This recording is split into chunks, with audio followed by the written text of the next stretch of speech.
Welcome to Doctoring the Truth, the podcast where we pull back the curtain on healthcare gone wrong. I'm your host, Jenna Tennell, and with me is my delightful co-host, Amanda House. We're two doctors of audiology here to bring you inside real-life cases where once trusted healthcare providers veered off the ethical path into criminal territory.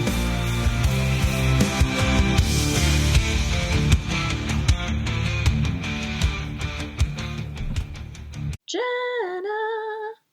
How are you? Long time no see. I know. Hi, I'm good. How are you? Good. Yeah. It feels like a lot longer since I've seen you than it really has been, but it feels like a long time since I've seen you. Yeah. Well, first of all, you are sleep deprived, so your days. Well, there's that. Your days are super long. How is our little buddy, by the way? Oh, good. And second of all, I think this should probably be part of our corrections section. So I'll just jump ahead and tell you that, yeah, it has been a while. It's been a hot minute and it's my fault. So because so at our year anniversary, I celebrated by getting this Rodecaster mixer and like a new, like proper professional microphone. I was so proud of myself, but not too proud that I was willing to read the manual. So I thought it was just plug and pray. Boy, was I wrong. So since January until today, I've been recording thinking I'm in this magnificent setup, only to find that the last time we recorded, so 2 weeks ago, I was like, I don't know why this mic, yours always sounds so sharp and clear, and I have to keep manipulating mine because it's so puny. And then you just said, you know what?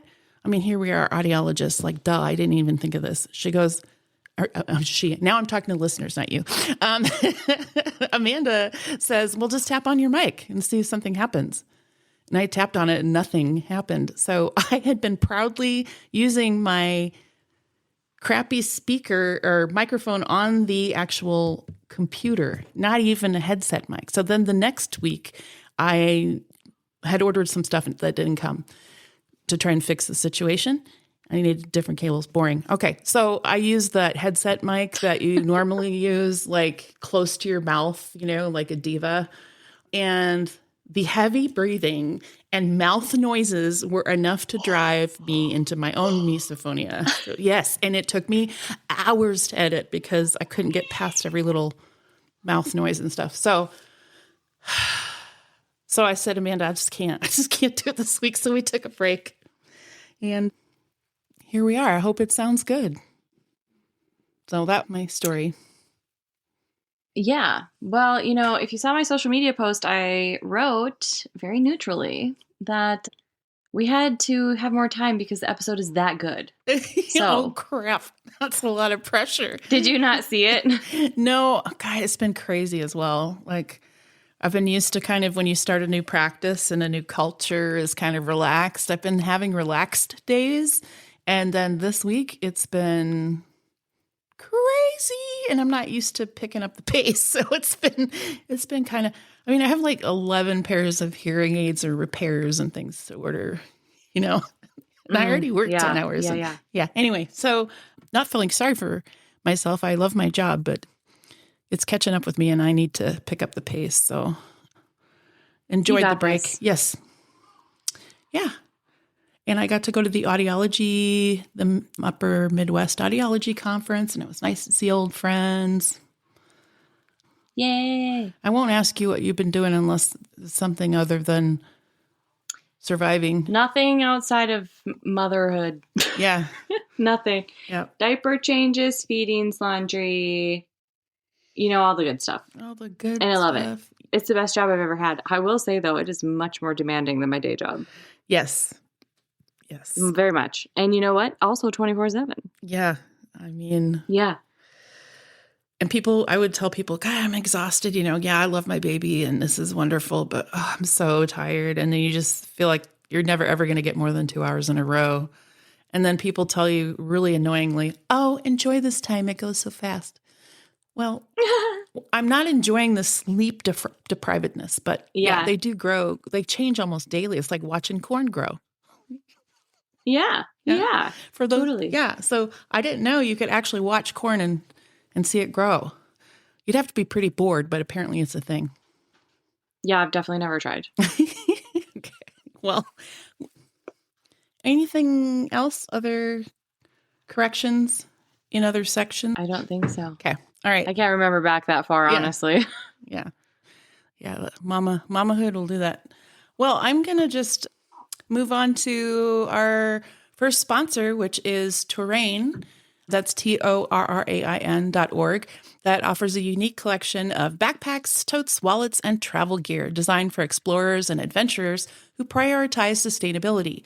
These bags are so cool. They're crafted from upcycled materials. I like upcycled stuff because it had an original home and an original purpose, and now it's made into something new and exciting. So I personally have a tote bag that's like lined with fabric. But the outside is this really colorful, like turquoise rice bag. It has, for some reason, fish on it and stuff, which I love.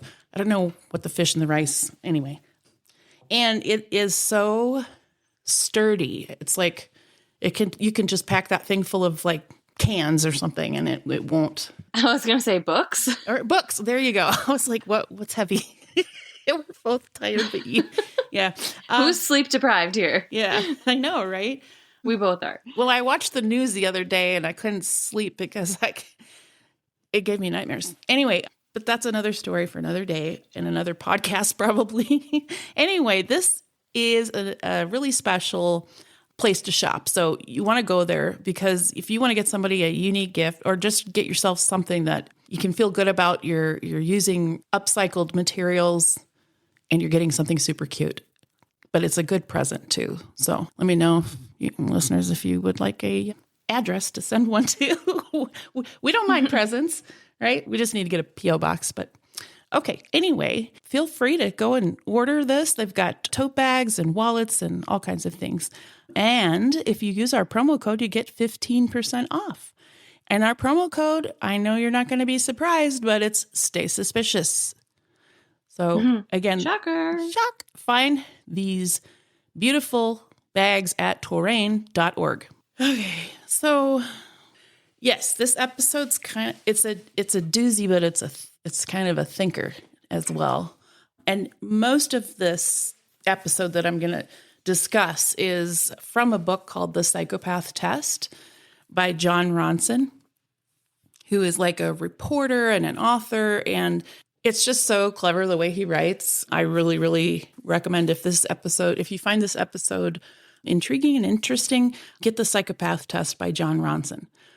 I will also say there are some times that I slip up and call him Ron Johnson because it feels like, and so I'm wondering if this is like his nom de, what do you call it? Nom de plume, his author name. But anyway. Like his pen name? Pen name, thank you.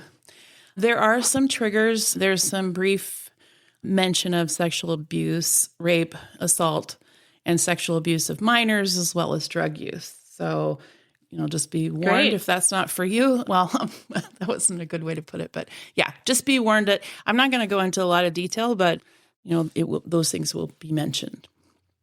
So let's start with the psychopath test. So the story begins with a book that nobody can explain. So in the early 2000s, academics around the world began receiving a strange publication in the mail. It was a book that had no clear author, no marketing campaign, no explanation for why it was sent, and its contents were dense and deliberately confusing. The books were sent to scholars who specialized in neuroscience, philosophy, and linguistics. And it was really weird. Like, there'd be a page of strange text and then a blank page and then a page of strange text. And so people were trying to figure out, was this a prank? Was this something so deep that they didn't understand it, or just nonsense? And I remember the author said that at one point each of these books had like a hand cut hole in one of the covers. It was just, all of it's just really weird. So all of these. Were all the books the same? Yeah. But they weren't. Interesting. Yeah.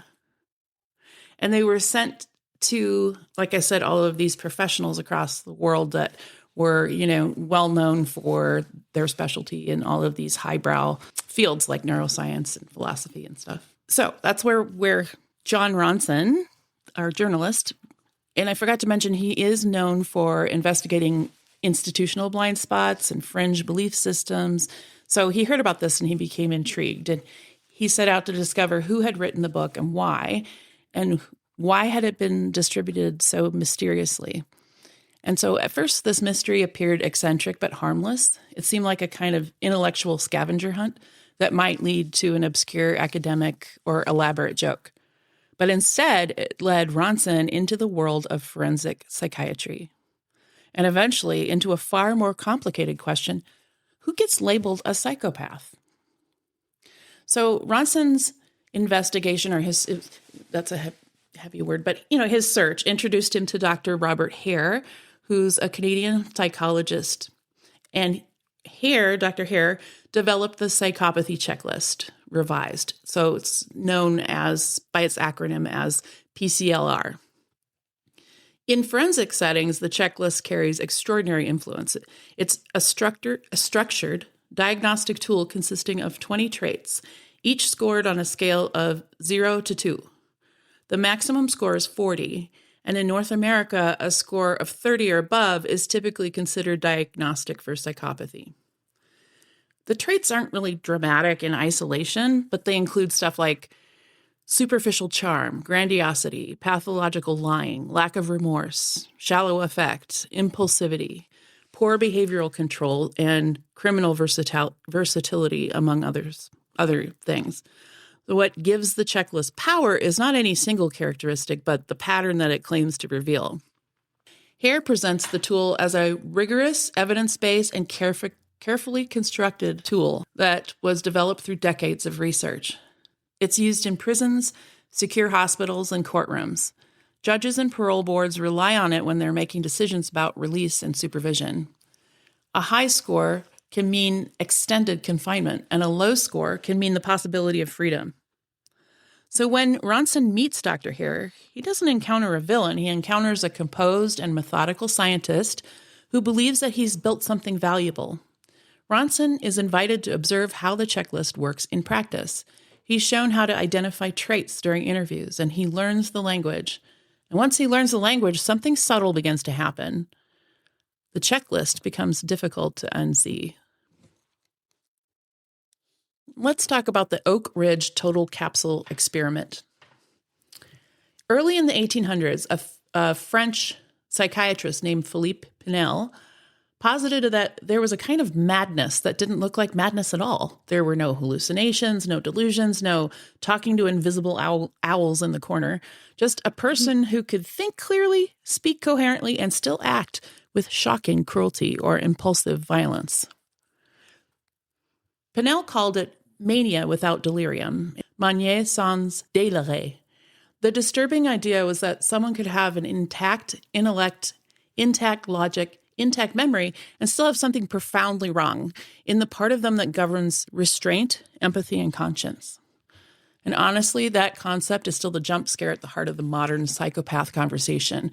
The person who seems normal, sometimes charming, but the harm that they do is very real. Now, Pinel didn't have brain scans. He didn't have a checklist. He didn't have a neat acronym. What he had was an observation that made everyone uncomfortable. The fact that not all mental illness announces itself with chaos. Sometimes it wears a clean shirt and makes eye contact. Scary. A few decades later, the idea evolves. In the 1830s, British physician James Cowles Pritchard popularizes a term that basically means their mind is fine, but their moral wiring is not. He calls it moral insanity, which is an old school phrase that sounds like a Victorian ghost story, but it was meant as a clinical description. It's like, yes, doctor, my patient is possessed, but politely. Mm-hmm.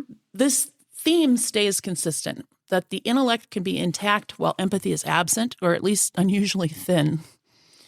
And over time, medicine keeps trying to name this thing.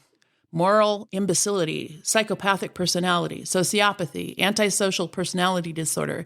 And each era drops its own label like a new outfit over the same unsettling silhouette.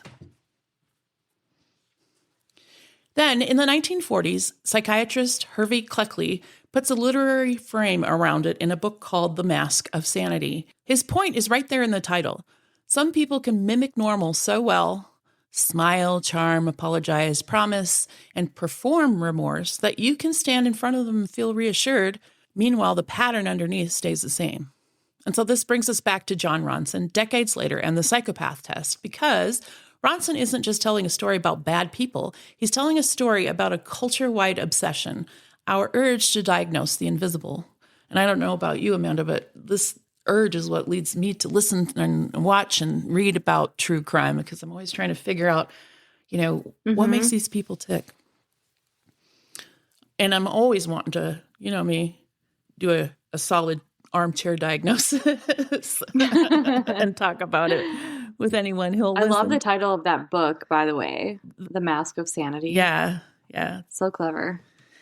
Yeah, I think I might get that and read it because it sounds really interesting.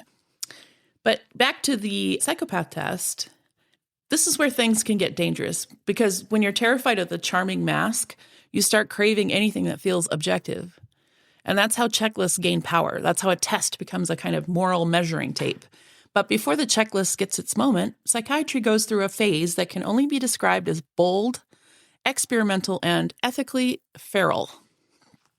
Because once upon a time, doctors looked at people they believed were incurable, young men branded as psychopaths, and instead of saying, let's measure them, they said, what if we could rebuild them? What if we could crack open the mask and force out the real person underneath? And that's how we end. Oh, God. I know, right? Ugh. Let's leave them there. Yeah. Well, that's how we end up in a maximum security psychiatric hospital in Ontario with a bright green room called the Total Encounter Capsule. Bright green. And that's where this story shifts from interesting history to, no. Because the capsule wasn't a metaphor. It was a place, a real room with real people and real consequences. So here's the question. When you try to treat psychopathy by forcing empathy through confrontation, humiliation, and hallucinogens, are you creating humanity? Or are you teaching a dangerous person to become a better actor? Ooh. Let's go inside the capsule. So we're going to Oak Ridge, Ontario, Canada, at a place for the criminally insane. And we're going to keep this responsible. I'm not going to focus on the gore or sensationalize this experience, because although some of this is humorous, but the story has real victims and real harm. So we can be funny about the system and the hubris, but we're not laughing at the people who got hurt. Ever. Underline, underline, underline. Right? But to tease into this, it started earlier across the ocean in 1960s London at an experimental place called Kingsley Hall, tied to the radical psychiatrist R.D. Laing. The big idea was essentially, what if madness isn't just a medical problem to suppress? What if it's meaningful? What if the patient isn't broken, but they're just in a different kind of storm? On paper, it's beautiful. There's no hierarchy, no white coats, more freedom, more humanity. But in practice, it was absolute and utter chaos, hot mess material. And so there's this detail that John Ronson shares in his book. It's pretty dark, but it's funny in the way only history can be. There was one of the patients that he talked about. Her name was Mary Barnes, and she wouldn't come up from the basement of this home for people back then that they called criminally insane. So they had them in this house, and she took over the basement and started painting the walls with stuff that wasn't sold at Michael's. I mean, yeah, she was using her poop. And the whole premise of this program was to let people explore, and express themselves. But the rest of the house, it was like a 3-story house, and the smells were just wafting up there. And they were like, we want her to explore herself, but maybe we should just, I don't know, what are we going to do? Well, they gave her some paint. And so it's funny until you realize what it represents. I mean, these were huge ideas that were mixed with moral certainty and very little structure to keep people safe when things went sideways. And that's where Canadian psychiatrist Elliot Barker enters. So Barker visits London. He absorbs this radical energy and he gets all excited. By the way, he's a guy with like a long gray ponytail and, what are those Birkenstock type sandals with socks? One of those guys. So he's getting all excited about this energy behind this project. And he returned to Canada to work at Oak Ridge.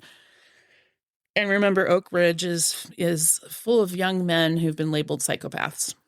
What struck him first is that these don't look like the patients at Kingsley Hall. They don't look outwardly disorganized or shattered. They look normal. They could be charming, articulate, polite, controlled.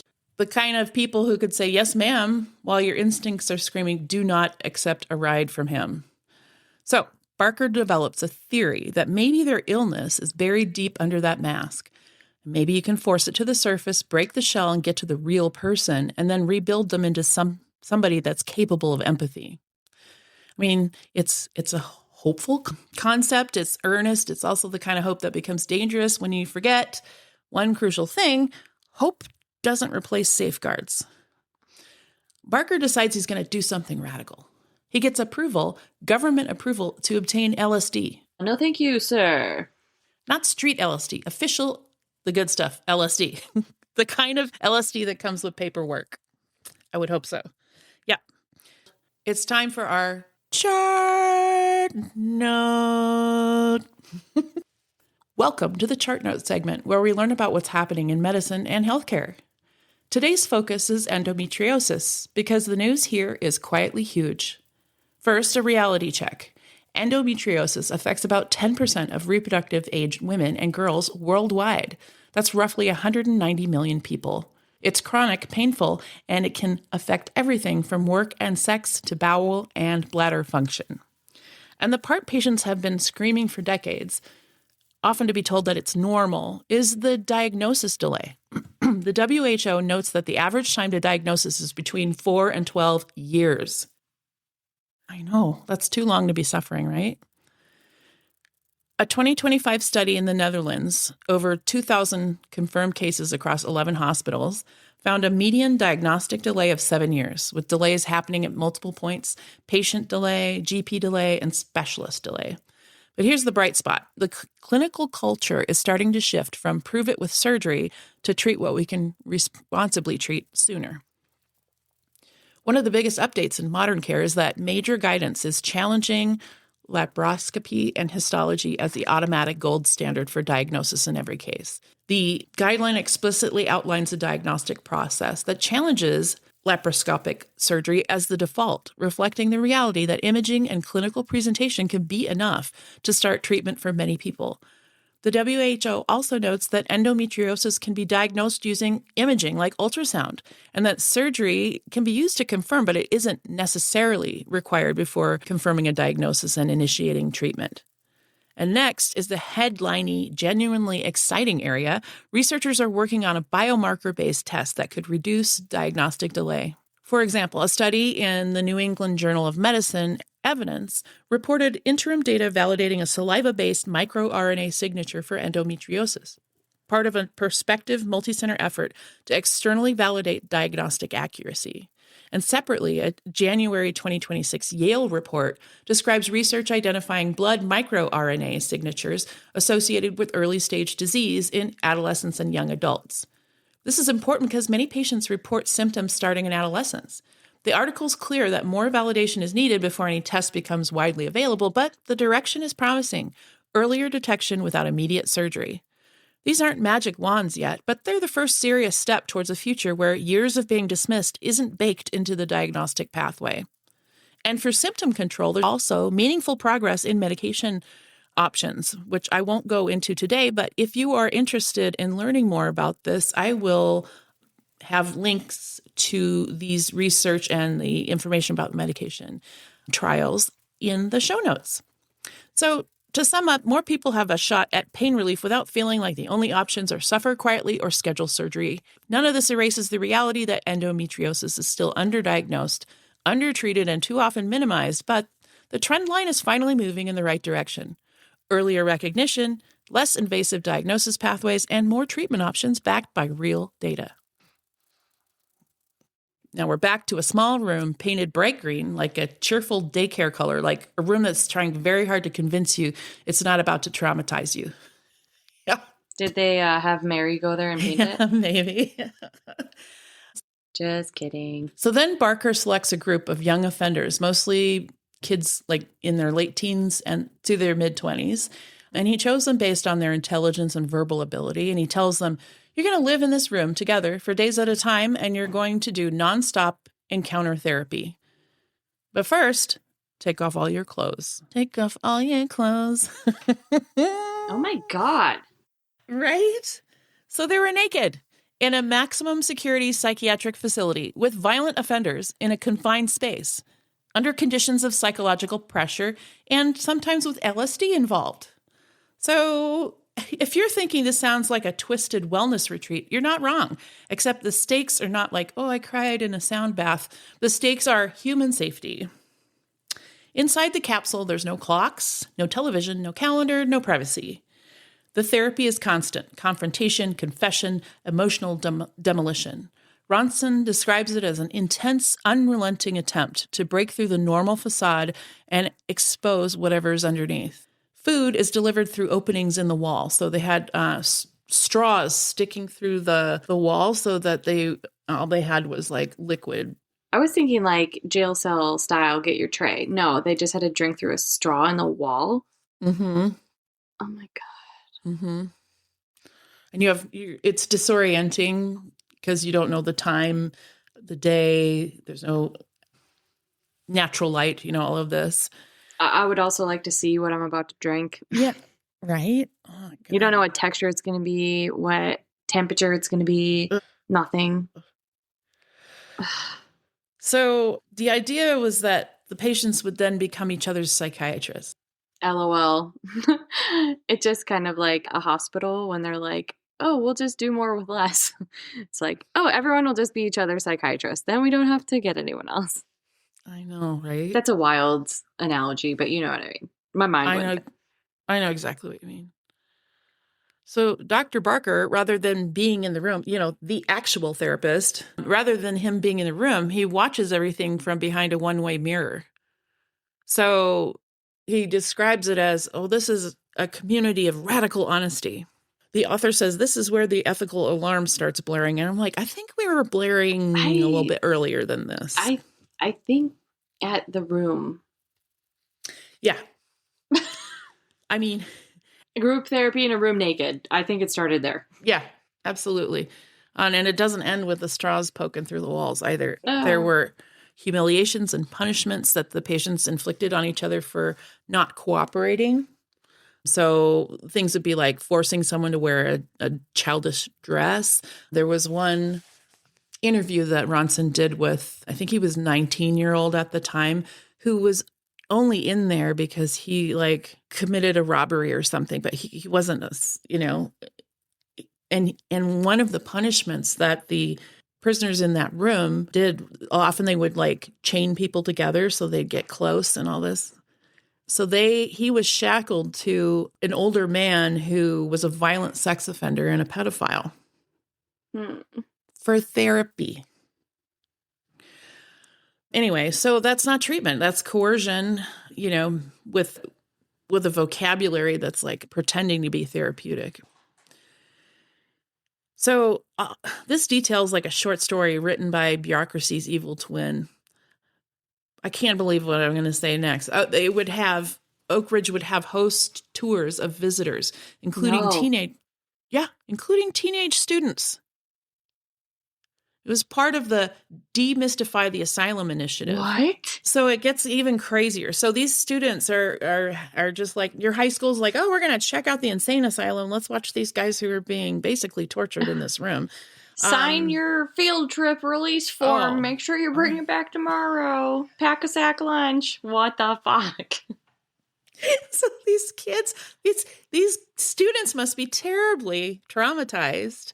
But instead of worrying about that, Dr. Barker was worried that the inmates would be distracted by knowing that because it must not be a one-way mirror or window or mirror, because he talks about the prisoners started getting distracted by the people watching them. So that's even Yeah, it's like a worse. zoo. So they knew they were being, yeah. So in order to keep them from being distracted, he was more worried about like it intruding on the experiment, basically. So he had these kids and observers.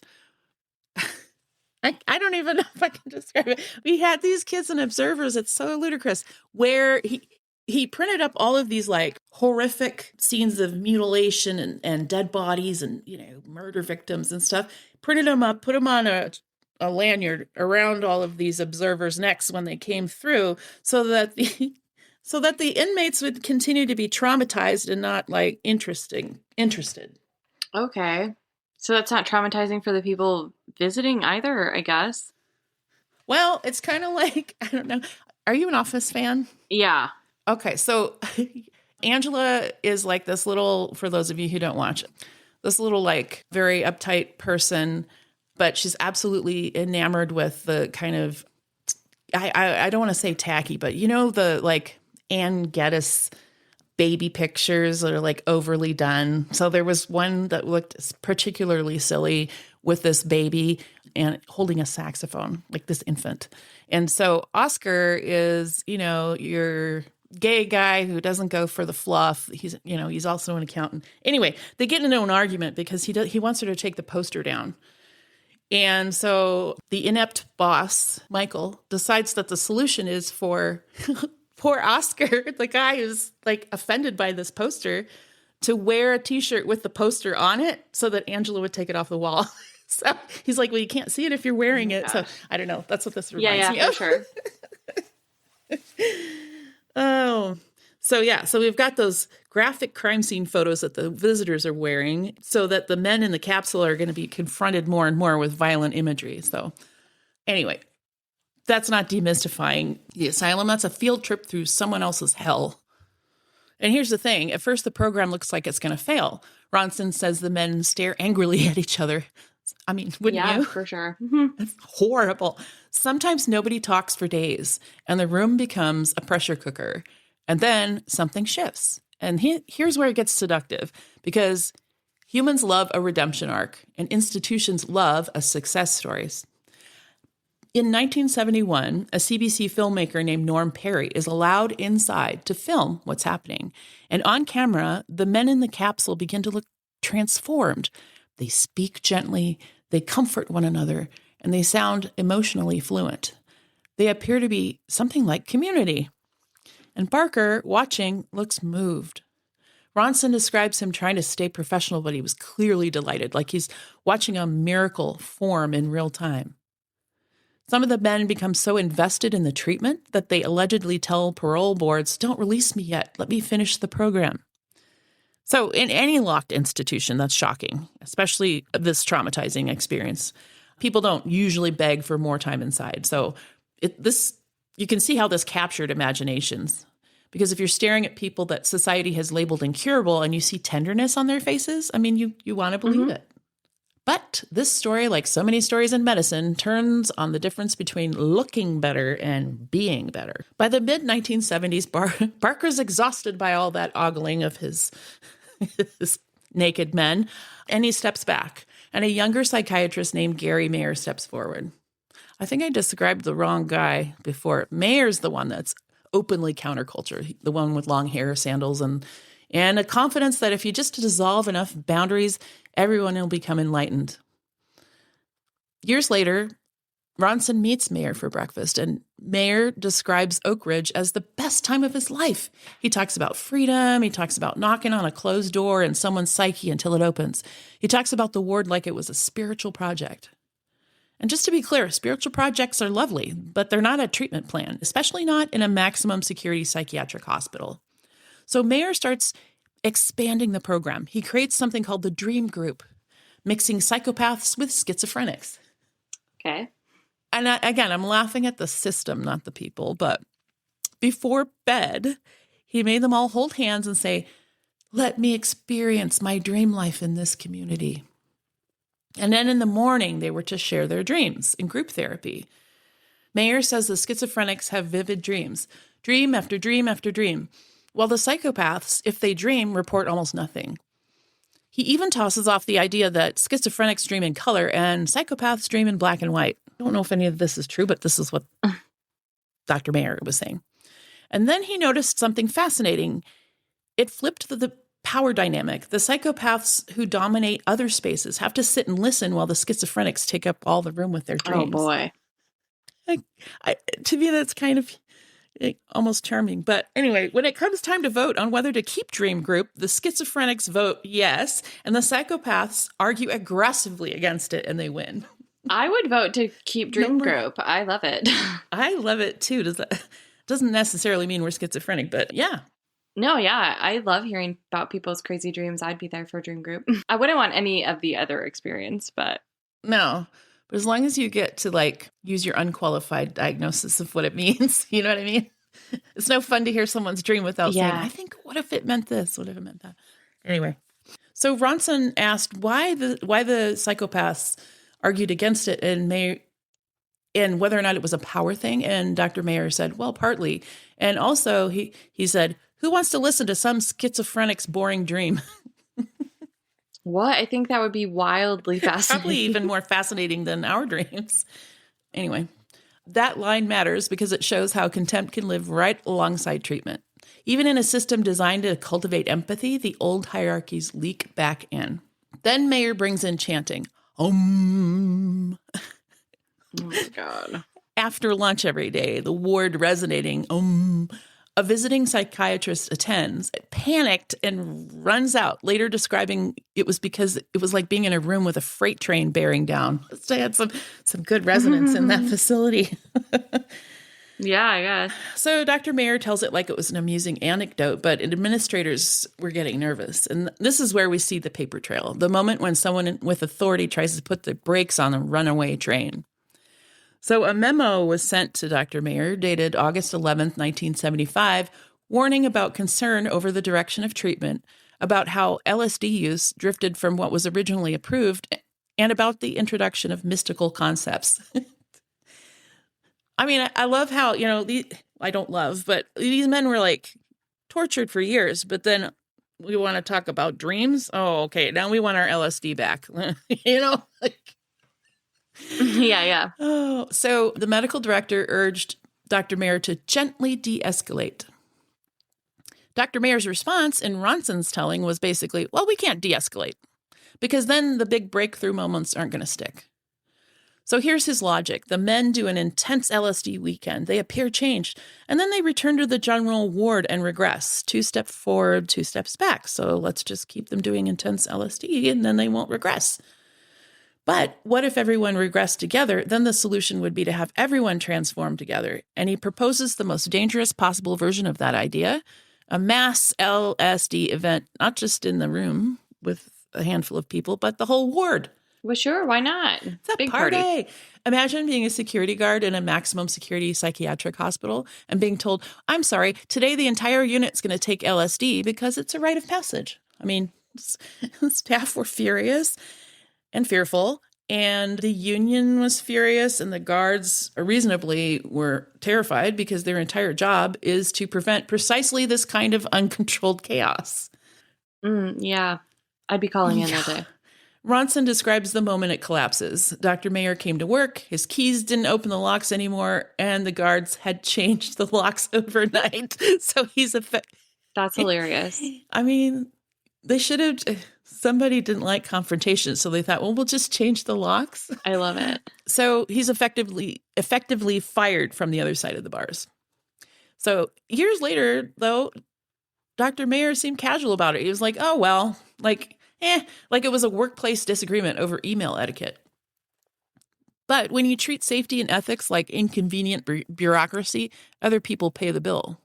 Barker remains invested. He still believes he's making progress. He talks about hope. He keeps in touch with former patients. He even invites them to his farm, plays racquetball with them, builds fences, and plants crops, almost like he's trying to give them a normal life through sheer will. And this is where Ronson is briefly pulled into the hope as well. He wonders, well, maybe this bizarre program helped. Maybe it's better than warehouse incarceration. Maybe we're being too cynical. And then he finds the research. In the early 1990s, researchers looked at long-term outcomes or recidivism rates for the men who went through the program. And under regular circumstances, Ronson notes, criminal psychopaths released into the world reoffend at about 60%. So what about the treated men from Oak Ridge? And Ronson reported that he learned 80% reoffended. So instead of healing psychopathy, the program likely trained it. So Ronson lists examples of men declared cured, released, and then committing serious violence afterwards. And we're not going to sit in those details, but we're also not going to wave it away. There were victims, there were families, there were lives that were changed forever. And one of the most chilling ideas that Ronson lands on is this. If you take someone who lacks empathy and you put them in a marathon environment where the currency is emotional performance, where you're rewarded for saying the right thing, crying at the right time, mirroring the right feelings, what you might be doing is not creating empathy. You might be teaching the script of empathy, like you're building an empathy faking finishing school. So Ronson includes a line from a former patient that hits like a door slam. The patient said he learned how to manipulate better, how to keep outrageous feelings under wraps, and how to look cured. And when he was released, he went out and reoffended. So back to the psychopath test, back to the checklist. Because once clinicians and institutions internalize this fear that people can perform change without actually changing, they become hungry for something that feels less subjective, like a score, a tool, a test.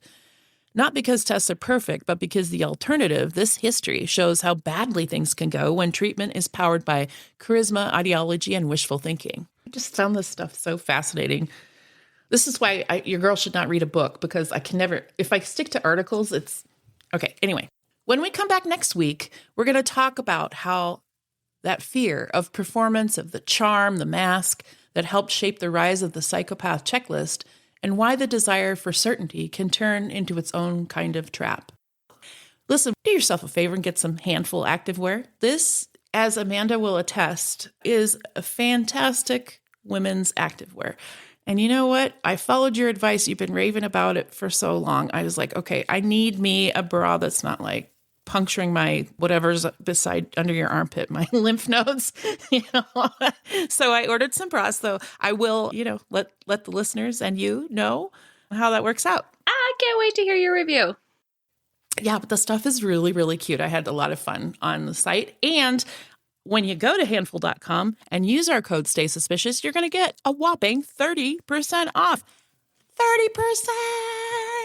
30%! Okay.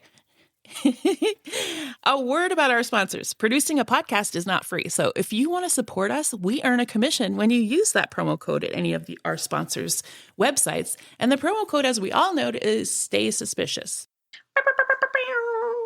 It's a win-win. You get a great deal on a fabulous product, and you get to support our show. Yeehaw! Shall we medical mishap? I think it's time. Okie dokie. The email reads, Hi, Jenna and Amanda. First, I would like to congratulate Amanda and welcome the new baby alley cat to the fold. Thank you. I also welcomed a new member of our family in February, a sweet Jack Russell Terrier named Bounder. Oh, that's so cute. Aww. He is the light of my life and the reason I rush home from work every day. I totally understand that. I lived the same life. I gotta get home to my doggy. Or I gotta get her from daycare because LOL, she's spoiled. Anyway, the email goes on to read, I have a mishap that still makes my stomach drop when I think about it. A few years ago, I went in for what was supposed to be a very routine outpatient surgery. During intake, the nurse ran through the checklist: name, date of birth, medications, allergies. I told her I was allergic to penicillin. She nodded, typed it in, put the red allergy band on my wrist.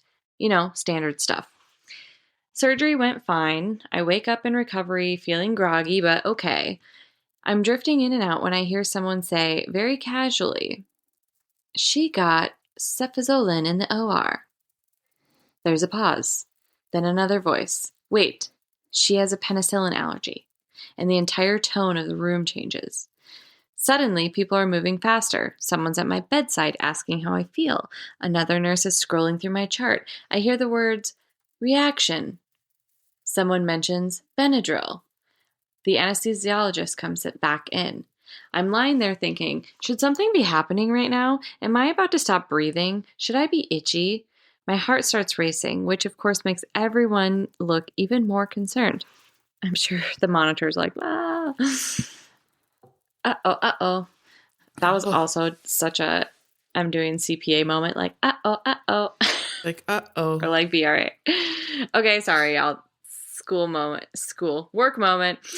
Okay, finally, the audiologist. Good heavens, you guys. I haven't slept in what feels like months. The anesthesiologist leans in and asks calmly, what happens when you take penicillin? And I say, still foggy, I throw up.